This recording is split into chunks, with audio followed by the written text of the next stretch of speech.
ఈశ్వరా, పసితనము జ్ఞప్తికి లేదు, బాల్యము ఆటలమయము, యవ్వనము ప్రలోభాలమయము. నిన్ను తలవని మనస్సును మన్నించు, నిన్ను తెలియని బుద్ధిని కరుణించు. నీవే దిక్కని, నీవే నిజమని శరణు వేడుతున్నాను. ఆగ్రహించక అనుగ్రహించు. ఓం.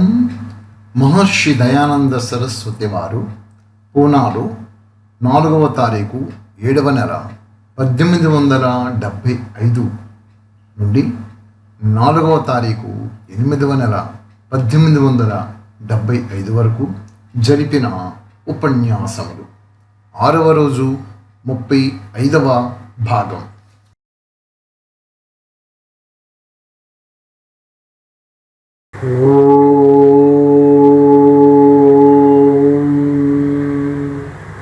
నమః. ఓం శాంతి. ప్రియ ఆత్మబంధువులకు, ప్రేక్షక మహాశయులు అందరికీ కూడా నమఃసమాచారం. గత కొన్ని రోజులుగా మనము మహర్షి దయానంద సరస్వతుల వారి ఉపదేశ మంజరి అనేటటువంటి గ్రంథంలో పూనాలో 4/7/1875 నుండి 4/8/1875 వరకు, అంటే ఒక 4 రోజులు దగ్గర 15 ఉపన్యాసాలు చేశారు. వాటి యొక్క గ్రంథం వచ్చింది. అందులోంచి మీకు యథాతథంగా చెప్పడం జరుగుతున్నది. అవి మీరు చూస్తూ వచ్చారు. 6వ రోజు ప్రోగ్రాము ఇప్పుడు కంటిన్యూ అవుతున్నది. 6 రోజులు 34 పూర్తి అయిపోయాయి. ఇప్పుడు 35వది మీకు వస్తుంది. ఇది చూడండి. ఇది పూర్వ సంస్కారం లేకుండా ఎట్లు కలుగును? దీని ద్వారా ప్రత్యక్షము, అనుమానము, ఈ ప్రమాణము ద్వారా పేరు చూద్దాం. పూర్వజన్మ కలదని నిశ్చయముగా కలుగుతున్నది. సమస్త చరాచర సృష్టి యొక్క ఉత్పత్తి, స్థితి మరియు ప్రళయముల క్రమమును పరికించినచో జీవన సృష్టికి కూడా పూర్వజన్మ ఉండెనని తెలియను. ఇప్పటి మన మానవ జన్మ మధ్యకాలములకు చెందినది. మోక్షము లభించున్నంత వరకు మన అనేక జన్మలను పొందవలసి ఉండును. ఏమండి, మనం అర్థం చేసుకోండి. జన్మించాము, మరణించాము. ఈ జన్మ మరణం అనేటటువంటి ఈ స్థానంలో జన్మించాము, ఈ స్థానం దగ్గరకు మరణిస్తాము. ఈ మధ్య పీరియడ్ ఏదైతే ఉందో ఇదే జీవితం. ఈ మధ్య సమయ కాల వ్యవధి అనే జీవితంలో మీ లక్ష్యం ఏమిటి? మీ గమ్యం ఏమిటి? ఒకసారి ఎప్పుడైనా పరికిరించారా? ఆలోచించండి. సంపదల వెంట సంపాదించుకోవడము, వైభవాల వెంట పరుగులు పెట్టడము, సంపదల వెంట పరుగులు పెట్టడము, వ్యక్తుల వెంట పరుగులు పెట్టడము, ఈ ఒక పొజిషను, ఒక పోస్టు, ఒక కీర్తి, కాంక్ష, కండూతి, ఇలాంటి విధానాలతోటి జీవితం సాగించుకుంటూ వెళ్ళిపోవడమా? ఇదంతా మాయా ప్రపంచం. ఇది కాదు. మోక్ష ప్రాప్తికి నేను చేరుకోవాలి, ముక్తిని పొందుకోవాలి. దానికోసమే కదా పరమేశ్వరుడు ఈ శరీరం అనేటువంటి నాకు ఈ వస్త్రాన్ని ప్రసాదించాడు. ఈ శరీరం వస్త్రాన్ని ధరించి ఈ ప్రపంచంలోనికి నా కర్మల, గత జన్మల తాలూకా కర్మలను ప్రక్షాళన చేసేసుకొని, ఆ గత జన్మ తాలూకా అకౌంట్, కర్మల ఖాతా అకౌంట్స్ని క్లోజ్ చేసుకొని కొత్త అకౌంట్స్ స్టార్ట్ చేయకుండా మోక్ష ప్రాప్తికి కావాల్సిన పురుషార్థం చెయ్యాలి. ఇది మర్చిపోయారండి, మర్చిపోయారు. ఇదే శాశ్వతం అనుకుంటున్నారు. ఇంద్రియ సుఖాలే శాశ్వతం అనుకుంటున్నారు. సంపదలే శాశ్వతం అనుకుంటున్నారు. మీ భ్రమజాలంలో పడిపోయి అనేక వికర్మలు చేసుకుంటూ పతనమైపోతున్నాం. అది ఇక మహర్షులు ఏం చెప్తున్నారు? మోక్షము లభించున్నంత వరకు మన అనేక జన్మలు పొందవలసి ఉండును. ఈ పరంపర ద్వారా ఈ మధ్య కాలములో కలిగిన ఈ జన్మకు పూర్వము మరొక జన్మ ఉన్నది. బావిలో జలము లేకుండా బొక్కెనలోనికి నీరెట్లో వచ్చును. ఈ విషయమునకు ఈ దృష్టాంతము సరిపోదు. అక్కడ నీళ్ళు ఉంటాయి కదా, బకెట్ వేస్తుంటే నీళ్ళు తోడుతుంటారు, నీళ్ళు వస్తుంటుంటాయి. నీళ్ళు లేకపోతే బకెట్ ఏమవుతుంది? మీరు ఈ నీళ్ళు ఎందుకు తోడతారు? మీరు ఈ వెనుకటి జన్మల కర్మల యొక్క ఖాతా మీకు ఉంటే కదా ఈ జన్మల పరంపర అన్నీ సాగుతుంటుంటాయి. అక్కడ ఖాతా లేకపోతే ఇది కర్మక్షేత్రము, కర్మభూమి అని చెప్పుకుంటున్నాం. ఏ కర్మ చేయాలి, ఏ కర్మ చేయకూడదు, ఏ కర్మ చేస్తే అది వికర్మగా మారుతుంది, ఏ కర్మ చేస్తే సుకర్మగా మారుతుంది, ఏ కర్మ చేస్తే అకర్మగా మారుతుంది. ఈ రహస్యాలు తెలుసుకోవాలి కదండి. ఏం సాగిస్తున్నారు, ఏం సంపాదించుకోవాలనుకుంటున్నారు? సరే, మనసులో ఏం చెప్తున్నారు చూద్దాం. పరమేశ్వరుడు సదా నియమ వ్యవస్థ గావించుతూనే ఉన్నాడు. అతని ఈ కార్య వ్యవస్థ ఒక్కొక్కసారి చెడిపోతున్నది, మరొకసారి బాగుపడుతున్నదని కొందరు ప్రశ్నితులు. క్రైస్తవుల ధర్మగ్రంథమును ఇట్లా వ్రాయబడి ఉన్నది. సృష్టి ఆరంభమున ఈశ్వరుడు ఒక సుందరవనమున నిర్మించినాడు. అందు స్త్రీ పురుషులు ఒక జంట నుంచి దాని యందు ఒక జ్ఞానవృక్షను నాటెను. ఆ ఇరువురు స్త్రీ పురుషులకు ఆ జ్ఞానవృక్ష ఫలములను భుజించకుండని దేవుడు ఆజ్ఞాపించను. బైబిల్ ఉంది కదా, ఆడమ నీవుని సృష్టించాడు, ఒక ఈడెన్ తోటను సృష్టించి అందులో ఆడమ నీవుని మాకు ఉంచి అలా పండు చెట్టు ఫలం తనకు పండు తినని చెప్పేసి అన్నాడు కదా, ఆజ్ఞాపించాడు కదా. అది చెప్తున్నాడు. ఆ జ్ఞానవృక్ష ఫలములను భుజించకుండాని దేవుడు ఆజ్ఞాపించాడు. ఇట్లా ఆజ్ఞాపించటచే మీరు ఎల్లప్పుడూ జ్ఞానంతో ఉండుననియే దేవుని అభిప్రాయం. కానీ స్త్రీ పురుషులు ఇరువురు సహజముగానే దేవుని ఆజ్ఞను ఉల్లంఘించి ఆ ఫలము త్రెంపి తినిది. అందుచే దేవునికి చాలా కోపము కలిగను. అప్పుడు ఆ దేవుడు వారి తోట నుండి బయటికి వెళ్ళగొట్టాను. ఇప్పుడు మీరు ఆలోచించుడు, దేవుడు కోపం వస్తుందండి. దేవుడు కోపం వస్తున్నట్లయితే ఇంకా ఆయన దేవుడండి. బైబిల్లో చెప్పకూడదు కానీ బైబిల్లో ఉంది కదా, దేవుడు రోషము గల దేవుడు అని. చాలా అందులో ఉన్నాయి. అబ్బో అద్భుతంగా ఉంటుంది బైబిల్. సరే, ఇక్కడ ఏం చెప్తారో చూద్దాం. అప్పుడు ఆ దేవుడు వారి ఇరుని తోట నుండి బయటికి వెళ్ళగొట్టాను. ఇప్పుడు మీరు ఆలోచించుడు, దేవుని నియమ వ్యవస్థ ఈ విధముగా చెడినా అతడు సర్వజ్ఞుడు ఎట్లాగును? ఇక్కడ మనం పరమాత్మ గురించి సర్వజ్ఞుడని చెప్పుకుంటున్నాం, సర్వవ్యాపి అని చెప్తున్నాం. కొంచెం వివరణ ఇస్తాను. పరమాత్మ భారతదేశంలో మనందరికీ కూడా ప్రామాణిక గ్రంథము వేదాలు. వేదాలకు భాష్యాలు చెప్పినటువంటి వారు మహర్షులు, ఉపనిషత్సు వచ్చాయి. బ్రాహ్మణంలో వ్యాఖ్యానాలు చేసుకుంటూ వచ్చారు కదా. మన పవిత్రమైనటువంటి గ్రంథాలలో పరమాత్మ సర్వవ్యాపి అని, సర్వజ్ఞుడు అని చెప్తూ వస్తున్నాం కదా. నిరాకారుడు అని, అజన్మాని, అభోక్త అని ఇలా ఎన్నో చెప్పుకుంటూ వస్తున్నాం. మరి బైబిల్ దగ్గరకు వచ్చి చూస్తే బైబిలులో యెహోవా దేవుడు సర్వవ్యాపియా కాదా అది అడగండి.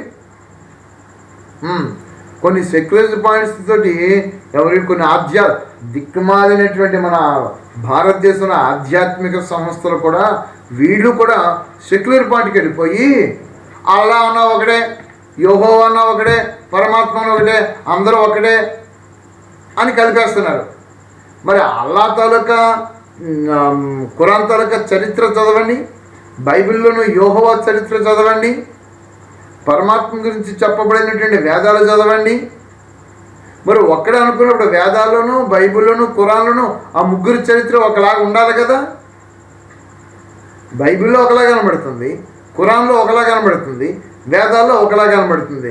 వేదాల్లో సర్వవ్యాపి అని ఉంది, మరి బైబిల్లో సర్వవ్యాపి అని ఉందా? ఖురాన్లో సర్వవ్యాపి అని ఉందా? ఈ ఆధ్యాత్మిక సంస్థలు ఏ జ్ఞానంతో చెప్తున్నాయండి ఈ జ్ఞానాలు? ఈ ఆధ్యాత్మిక సంస్థ స్థాపకులు కావచ్చు, ఫాలోవర్స్ కావచ్చు, అల్లానా యెహోవానా పరమాత్మన ఒక్కడే అని చెప్పేసి ఏ ప్రమాణములతో ఏ రుజువులతో చెప్తున్నారు వీళ్ళు? అవిద్య వీళ్ళ సంస్థల మనుగడలు సాగడానికి ప్రజలకి ఈ విధమైనటువంటి వంచితపూరితమైనటువంటి అసత్యమైనటువంటి జ్ఞానాలను చెప్పి ప్రజల్లో వీళ్ళ జీవన విధానం గడుపుకుంటున్నారు ఈ ఆధ్యాత్మిక సంస్థలు. ఇవన్నీ ఖండించి తీరాల్సిందే. వేదమే ప్రమాణంగా చెప్పాలి, వేదంలో ఏముందో అదే చెప్పాలి. అంతమించి ఇంక ఎక్సెస్ వెళ్ళడానికి రైట్స్ లేవు ఎవరికి కూడా. ఎందుచేత వేదం ఈశ్వరీయము. సరే, దేవుని నియమ వ్యవస్థ ఈ విధముగా చెడిన అతడు సర్వజ్ఞుడు ఎట్లగును ప్రశ్నిస్తున్నారు ఇక్కడ బైబిల్ దేవుణ్ణి. ఇందువలన దేవుని ఈ కార్య వ్యవస్థ సరిగా లేదు అని కొందరు అనేదారు. ఇందువలన అనేదారు ఇటులనే ఒకే జన్మ కలదను వాదం కూడా నిలవజాలదు. మరి బైబిల్ అదే చెప్తున్నారు కదా, ఒకటే జన్మ అంటున్నారు. ఇక్కడ కొంచెం ఆలోచించండి. ఒకటే జన్మ బైబిల్ అలా చెప్తుంది, ఖురాన్ అలాగే చెప్తుంది. మరి ఒకటే జన్మ అనేటట్లయితే ఒకటి కింద వివరిస్తానండి. నేను చెప్పడేందుకు మాస్టర్ వారు చెప్తున్నారు, చూద్దాం. నిలవజాలదు. దేవుని ఈ కార్యవస్థ సరిగా లేదని కొందరు అనేది. ఇటులనే ఒకే జన్మ కలదనువాదము కూడా నిలవజాలదు. ఈశ్వరుడు సర్వ జగత్తును ధరించుచున్నాడు, కానీ అతడు ఈ సృష్టి ఒకేసారి గావించి ఉంచెనని తెలుసుకొనవలెను. ఈ అనంతమైనటువంటి మహావిశ్వం అంతా కూడా పరమాత్మ కారణరూపము నుంచి కార్యరూపంలోనికి వచ్చి సంకల్పము ద్వారా ఈ అనంత మహావిశ్వాన్ని రచన చేశాడు. ఏంటంటే తమ ఆసీత్ తమసి ఘోడామగ్రే ప్రకేతం సలిలం సర్వమాయదం సుష్వైనాభవపీడితం ఇదాశిస్త ప్రశస్తన్మహేన జాయతైకం అని వస్తుంది. ఋగ్వేదం ఉంటుంది ఈ మంత్రం. సృష్టి పరమాత్మ కారణరూపం నుంచి కార్యరూపంలోనికి వచ్చి ఈ అనంతమైనటువంటి మహావిశ్వాన్ని రచన చేసినప్పుడు ఈ సృష్టి ఎలాగుందా? తుచ్చమై ఉంది. ఒక అంధకారం, ఒక అచ్ఛాదిత్యం లేకుండా ఇదంతా కూడా తుచ్చమై ఉంటుంది. పరమాణు రూపంలో ఉంటుంది ఈ ప్రకృతిని సంయోగముల ద్వారా సంకల్పం ద్వారా మనకి దృశ్య పదార్థములుగా ఆ పరమేశ్వరుడు రచించినట్టుగా మనకు వేదం ఘోషిస్తూ వస్తుంది. ఇదంతా కూడా సంకల్పం ద్వారా జరిగిపోయింది. ఇక్కడ మరి బైబిల్లో దేవుడు ఏం చెప్తున్నాడు, వివరిస్తున్నాడు చూడండి. ఏమిటి? అతడు ఈ సృష్టి ఒకేసారి గావించి ఉంచెనని తెలుసుకొనవలెను. ఎవరు? పరమాత్ముడు. కానీ ఇక్కడ బైబిల్ ఏం చెప్తుంది? అతడు 6 దినములలో శ్రమించి సృష్టిని గావించి 7వ దినమున విశ్రాంతి తీసుకొనేనని బైబిల్ చెప్పబడుతున్నది. మరి బైబిల్ దేవుడు పరమాత్మ ఒకటేలాగవుతున్నాడండి. ఈ ఆధ్యాత్మిక సంస్థలు ఏ ప్రమాణాలతోటి ఏ రుజువులతోటి అల్లాను యెహోవాను పరమాత్మ ఒకటని చెప్తున్నది. ఈ సెక్యులరిటీ తీసుకొచ్చి అంటే వాళ్ళ సంస్థ మనుగడలకి ప్రజలోనికి వెళ్ళి వాళ్ళు బ్రతకడానిక ఈ ఆధ్యాత్మిక సంస్థలు ప్రజలను మోసం చేయడానికి, వంచితం చేసేసి సత్యజ్ఞానం నుంచి దూరం చేయడానిక ఇలాంటి దిక్కుమాలిన పనికిమాలిన ఆధ్యాత్మిక సంస్థలు వచ్చాయి? ఈ సత్యం గ్రహించండి. విశ్రాంతి 6 దినములలో శ్రమించి సృష్టిని గావించి 7వ దినమున విశ్రాంతి తీసుకొనినని బైబిల్లో చెప్పబడినది.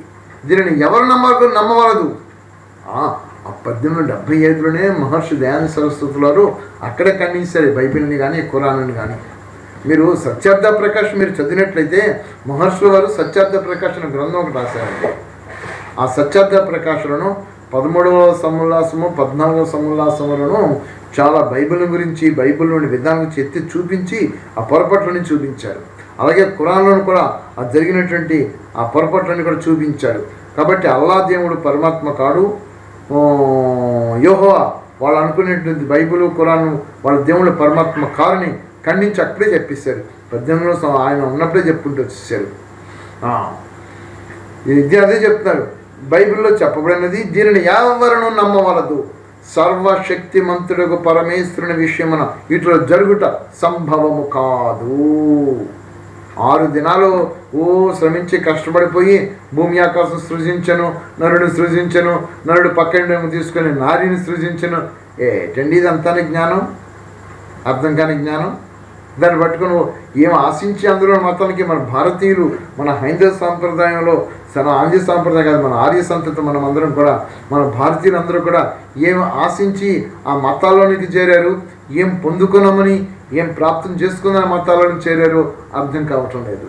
ఉన్నదంతా అద్భుతమైన జ్ఞానం అంతా కూడా మన వేదాల్లో ఉపనిషత్తులలో మన పవిత్ర గ్రంథాలలో ఉన్నది.